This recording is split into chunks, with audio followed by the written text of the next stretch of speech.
Hi friends, welcome back to my channel. போன episode லாஸ்ட்டில் ஹீரோவோட மொத்த குடும்பமுமே ஹீரோயினை நடத்த கெட்டவ அப்படிங்கிற மாதிரி திட்டிட்டு போயிருப்பாங்க. அதனால அவள் கடவுள்கிட்ட வந்து திட்டிகிட்டு இருப்பா, எதுக்கு இந்த மாதிரி ஒரு வாழ்க்கையை என்கிட்ட கொடுத்த அப்படின்னு சொல்லிட்டு. அப்போ தான் வந்து ஒரு பெரிய ட்விஸ்ட்டே வந்து ரிவீல் பண்ணுறாங்க.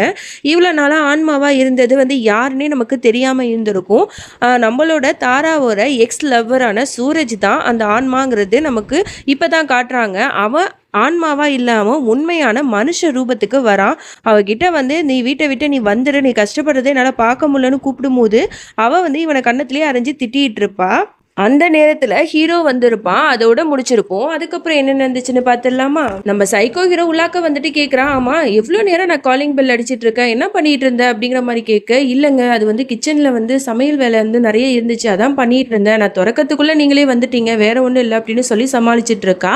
பின்னாடியும் வந்து திரும்பி பார்க்குறான், அவன் இருக்கிறான்னு, நல்ல வேலை அவன் எங்கேயோ போயிட்டான் போல அப்படின்னு சொல்லிட்டு அவளும் வந்து நார்மலாக பேசிட்டு இருக்கா. அப்பதான் வந்து அவ கேட்குறா, என்னங்க நீங்க ஆஃபீஸ்க்கு தானே போனீங்க, அதுக்குள்ள வந்துட்டீங்களே அப்படின்னு கேட்க, ஆமா ஆஃபீஸ்க்கு போனேன், போகிற வழியில தான் எனக்கு வந்து இந்த ஃபோட்டோஸ்லாம் வந்துச்சு, நம்மளோட கல்யாண ஆல்பம்லாம் இருக்குல்ல அது வந்து வந்திருக்கு இந்த அப்படின்னு சொல்லிட்டு கொடுத்துட்டு அப்புறம் வந்து மறுபடியும் வில்லத்தனமாக பேச ஆரம்பிக்கிறான். ஃபஸ்ட்டு இந்த கல்யாண ஃபோட்டோஸ்லாம் பாரு, அப்படியே வந்து கடவுளோட மறு உருவமாக அந்த தேவி மாதிரியே பார்க்க அழகா இருக்கா, ஆனால் அப்போல்லாம் எனக்கு தெரியல நீ ஒரு நடத்த கெட்டவனு, இப்போ தானே எனக்கு தெரியுது அப்படின்னு இந்த ஃபோட்டோஸ்லாம் அப்படியே தூக்கி அவன் மூஞ்சிலே விட்டு எறிஞ்சிட்டு போகிறான். அவளுக்கு ரொம்பவே கஷ்டமாக இருக்கு.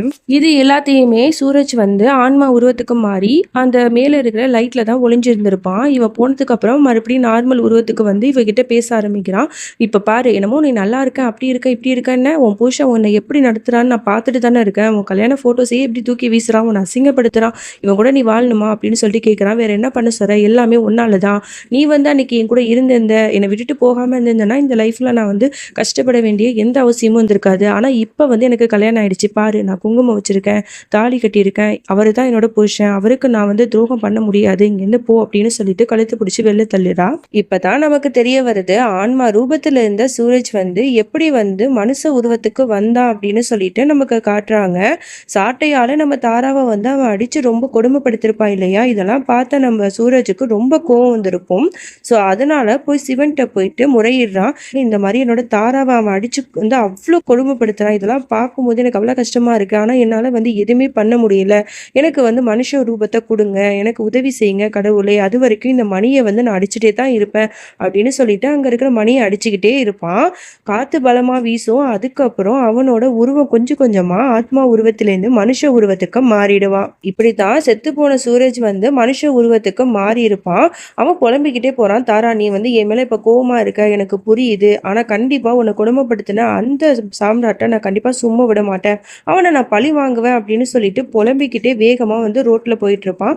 அங்கே ஒரு கார் வேகமாக வந்து இவன் மேலே மோதும். இவன் ரொம்ப பயந்துடுவான். ஆனால் அவனுக்கு ஒன்றுமே ஆயிருக்காது. ஏன்னா இவன் வந்து ஏற்கனவே ஒரு ஆத்மா தானே.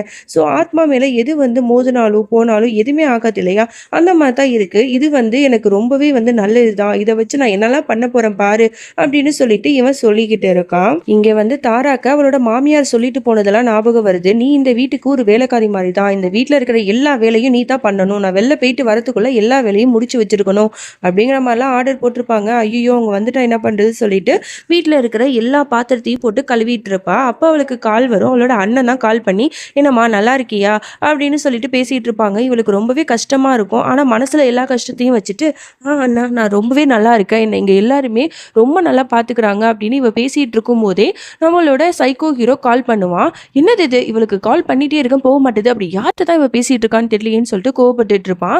உடனே வந்து இந்த மாதிரி கால் வர்றது வந்து நம்ம தாரா பார்த்துட்டு, அண்ணா என்னோட ஹஸ்பண்ட் வந்து கால் பண்ணுறாரு, நான் அவர்கிட்ட போய் பேசுகிறேன் அப்புறம் பேசுகிறேன் அப்படின்னு சொல்லிட்டு வச்சுட்டு சாம்ராட்டிட்ட வந்து பேசிகிட்டு இருப்பான். என்னங்க என்னாச்சு, எதுக்கு கால் பண்ணீங்க அப்படிங்கும்போது, இந்த மாதிரி அம்மா வந்து உங்ககிட்ட பேசணுமா, இருந்தால் பேசு அப்படின்னு சொல்லிட்டு அம்மாட்ட வந்து கொடுத்துட்டு போனவொடனே, என்னடி என்ன பண்ணிகிட்டு இருக்க, நாங்கள் வரோம் அதனால ருசியாக சாப்பாடெலாம் பண்ணி வை அப்படிங்கிற மாதிரி ஆர்டர் போடுறாங்க. சரி அத்தை அப்படின்ற மாதிரி இவளும் வந்து சொல்லிடுவான். அதோட வீட்டுக்கு எல்லாரும் வந்தவொடனே அவங்க எல்லாத்துக்கும் வாய்க்கு ருசியாக சமைச்சு போடுவான். அப்போ வந்து அண்ணன்காரர் சொல்கிறாரு, அம்மா எல்லாரும் சாப்பிட்டுட்டு இருக்கோம், நீ மட்டும் தனியாக நிற்கிறவா, வந்து சாப்பிடுங்க கூட அப்படின்னு சொல்லும்போது அவளும் சாப்பிட வருவா. அப்போ மாமியார் கறி அவன் சொன்னா நீ வந்து உட்காந்துருவியா, நீங்களாம் சாப்பிடக்கூடாது, அங்கேயே நில்லடி அப்படிங்கிற மாதிரி ரொம்பவே வந்து ரொம்ப திமிரா பேசுறாங்க.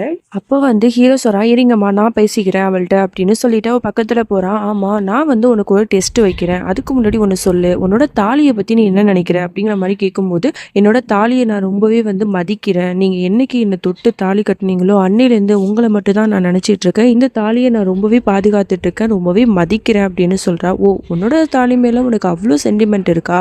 Okay, okay. இப்போ உன்னோட தாலிய வச்சே ஒரு டெஸ்ட் வைக்கலாமா? அப்படிங்கிற மாரி அவன் சொல்றான். உடனே வந்து இவ வந்து சரி உங்களுக்கு என்ன பண்ணணுமோ பண்ணுங்க. நீங்க என்ன டெஸ்ட் வச்சாலும் நான் வந்து அத பண்றேன். உங்களுக்கு அதனால ஒரு சந்தோஷம் கிடைக்குதுன்னா, நான் கண்டிப்பா பண்றேன் அப்படின்னு சொல்றா. அ உடனே வந்து அவ என்ன பண்றா, அ ஒரு கவுர எடுத்து அவளோட தாலிய வந்து அப்படியே வந்து கட்டுறான்.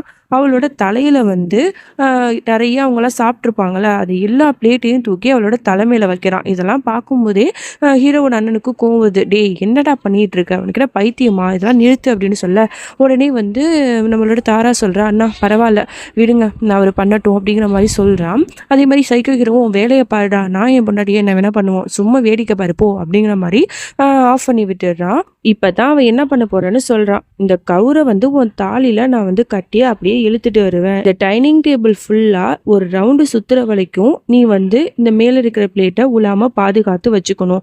உன்னோட தாலியும் அருவக்கூடாது, மேல இருக்கிற பிளேட்டும் கீழ விழக்கூடாது. இத மட்டும் நீ பண்ணிட்ட அப்படின்னா இந்த டெஸ்ட்ல நீ பாஸ் ஆயிட்ட. நீ சொன்ன மாதிரி உன்னோட தாலிய வந்து நானும் வந்து மதிக்க ஆரம்பிச்சிருவேன்" அப்படிங்கிற மாரி சொல்றான். ஓகேங்க அப்படின்னு சொல்லிட்டு அவனும் வந்து அப்படியே பிடிச்சி இவளை இழுத்துட்டு போறான்.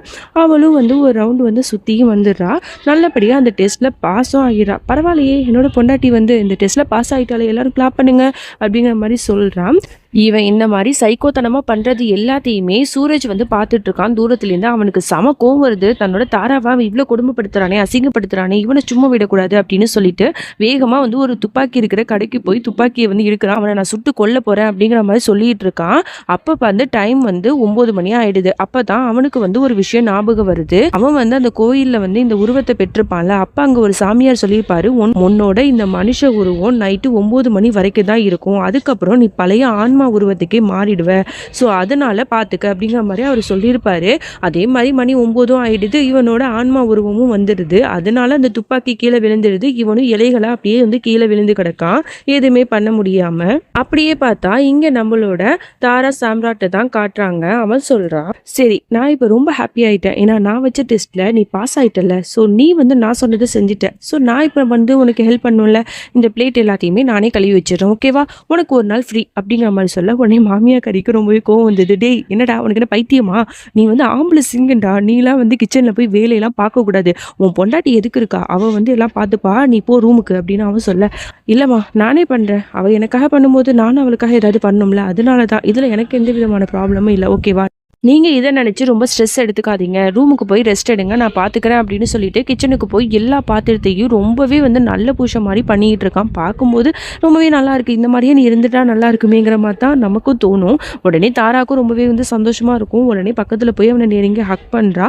நீங்க ஏன் இந்த மாதிரி இருக்கீங்க? நீங்க என்ன வந்து எனக்கு காதல் டெஸ்ட் வச்சாலும் நான் வந்து உங்களுக்காக அது பண்ணுவேன். உங்க சந்தோஷம் தான் எனக்கு முக்கியம். நீங்க பார்க்கறதுக்கு வேணா ரொம்ப ரூடா இருக்கலாம். ஆனா மனசுல உள்ள நீங்க ரொம்பவே நல்லவன்னு எனக்கு தெரியும். அதனால தானே நீங்க எனக்காக ஹெல்ப் பண்ணிட்டு இருக்கீங்க.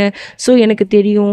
ஒன்று மட்டும் ஞாபகம் வச்சுக்கோங்க, நான் என்னைக்குமே உங்களோட தாரா தான், உங்களுக்கானவள் தான் அப்படிங்கிற மாதிரிலாம் அவள் சொல்லிட்டு இருப்பா.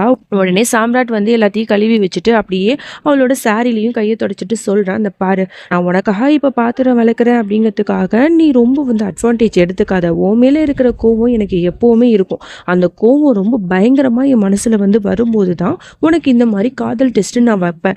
ஓகேவா? அது இதோட நிறுத்தாது. எப்போ ஆனாலும் எனக்கு எப்போ தோணாலும் கண்டிப்பாக வந்து இந்த டெஸ்ட்டு நான் உனக்கு வச்சுட்டு தான் இருப்பேன். என் மனசில் அது பதிஞ்சிருச்சு. நான் உன்னை கல்யாணம் ஆன புதுசில் ரொம்பவே வந்து நேசித்தேன். அதெல்லாம் உண்மைதான். ஆனால் என்னைக்கு உன்னோட பழைய காதல் விஷயம் எனக்கு தெரிஞ்சிச்சோ, அதுவும் நீ என்னை ஏமாற்றி என்கிட்ட மறைச்சது தெரிஞ்சிச்சோ, அது என்னால் ஏற்றுக்கவே முடியல. அதனால தான் நான் இப்படிலாம் நடந்துட்டு இருக்கேன். அது உனக்கே நல்லாவே தெரியும்ல அப்படின்னு சொல்ல, ஆமாங்க நான் வந்து மறைச்சதுக்கான காரணமே உங்களுக்கு வந்து ரொம்பவே கஷ்டமாக இருக்கும். அதனால நம்மளோட ஃபியூச்சர் பாதிக்குமேங்கிறதுக்காக தான் நான் மறைக்கணுங்கிறதுக்காகலாம் நான் மறைக்கல அப்படிங்கிற மாதிரிலாம் அவள் சொல்லிட்டு இருக்கா. அப்போ உடனே வந்து அவன் கிளம்புறதுக்காக போறான். ஒரு நிமிஷம் நில்லுங்க அப்படின்னு சொல்லிட்டு அவனோட கழுத்துக்கிட்ட அழுக்கா இருக்கும். அதை தொடச்சி விடுறதுக்காக அவ போவா. உடனே வந்து அவன் டக்குன்னு அவளை தூக்கிடுவான். தூக்கிட்டு இப்ப நீ தொட அப்படிங்கிற மாதிரி சொல்லுவான். அவளும் வந்து அவன் கழுத்துல பாசமா தொடச்சிட்டு இருப்பான்.